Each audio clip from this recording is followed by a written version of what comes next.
For 3.8 billion years, evolution has been rewarding and picking those technologies and those strategies that help continue life over the long haul. The things that are good for life. The organisms that we are surrounded by are trying to do exactly what we're trying to do. They're trying to build their homes, they're trying to feed themselves, they're trying to power themselves, they're trying to make materials, they're tucking their kids in to bed at night. Nature has learned to do everything we want to do without harm to the planet. We're realizing that we've been completely separate, thinking we're immune to natural selection or these natural laws of how to be a good earthling. And it's time for us to figure out how to live here in a way that enhances this place.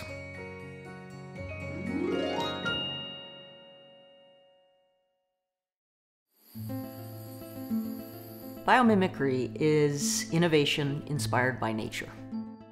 In practice, biomimicry is when you're about to design or invent something, you look to biological models for advice about how to create something that is more sustainable on this planet.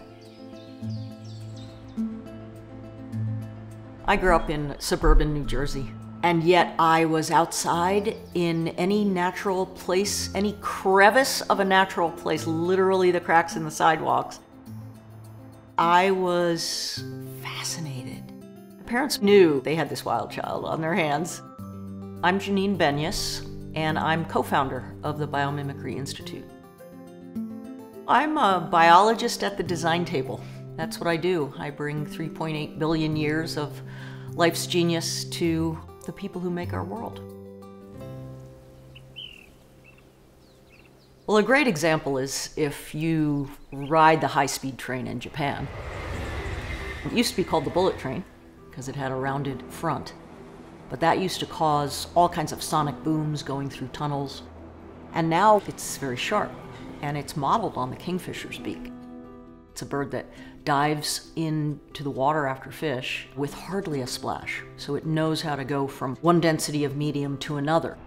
So they put that on the front of the high-speed train, and it reduces the noise, and it also increases the speed 10% and reduces the amount of electricity used by 15%. Biomimicry is suitable for most human endeavors. How we power ourselves, how we make materials, how we build our homes, how we conduct our businesses. It has energy sipping ideas, drag reduction ideas, new ways to move through water or move through air in ways that are really, really energy efficient. There are these answers that are inherently sustainable and regenerative that are all around us.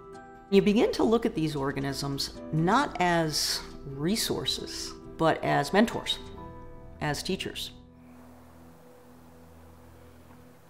If you come in here, I'll show you something.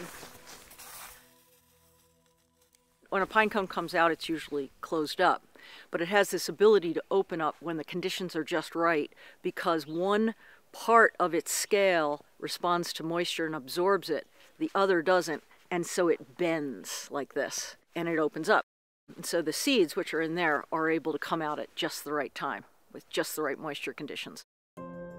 And people have studied this and then mimicked it in building skins that close when it's raining and then open to release humid air from inside the building when it needs to. And it doesn't have any engine or anything, it's just in the material itself. By making the material a different kind of material on both sides, one that responds to moisture and one that doesn't. Another company is trying to replicate these really functional surfaces in the natural world. They're making, importantly, anti-reflective surfaces that are modeled on the moth eye. They're able to etch that onto a solar panel, for instance, with light, so that the solar panel is anti-reflective, meaning it absorbs a lot more sunlight, and then it's also self-cleaning, which is super important. All of these individual technologies in the natural world that fit into an ecosystem where the organisms have learned to work together in a way that actually enhances their place.